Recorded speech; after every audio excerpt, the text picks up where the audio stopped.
Aunty 3000 টাকা দেন তো, আমি স্কুলে ফি দেবো আর আমার মাসিক হাত খরচ। তুমি আমার কাছে টাকা দিচ্ছ কেন? আচ্ছা আপনি কাজ করেন, 1500 টাকা দেন, আমার বই কেনা লাগবে আর স্কুলে ফি দেবো।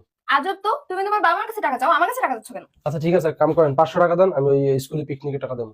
আমি তোমার আত্মীয় স্বজন না, আমি তোমার বাবা মা না, তুমি আমার কাছে টাকা দিচ্ছ কেন? আমি তোমার প্রতিবেশী, প্রতিবেশীর কাছে কেউ টাকা কেউ চায়? তো আইছেন লাইনে, যখন এই যে এখন কইতেছেন প্রতিবেশী, যখন গার্ডিয়ানই বাপ মার নান হাইজা, গার্ডিয়ান হাজেন হাইজা, কোন স্কুলে যাই কিনা, কোন পাড়ায় কোন দোকানে বই, কার লগে প্রেম করি, কোন বন্ধুর লগে চলি, কোন দোকানে বই বিড়ি খাই, কোন জায়গায় আড্ডা দিই, এবার পরীক্ষা পাস করি কিনা ফেল করি, কয় ম্যাচ পাই, এটি যখন বাপ মার নান গার্ডিয়ান হাইজা এগুলো খোঁজ খবর লইয়ে সব জায়গায় লড়াই দেন, তখন মন থাকে না? আর যখন আমি এত গার্ডিয়ান ফলানি, তখন মাসিক আমার ভরণ পোষণ দেন, আমার এই দত্তক নেন।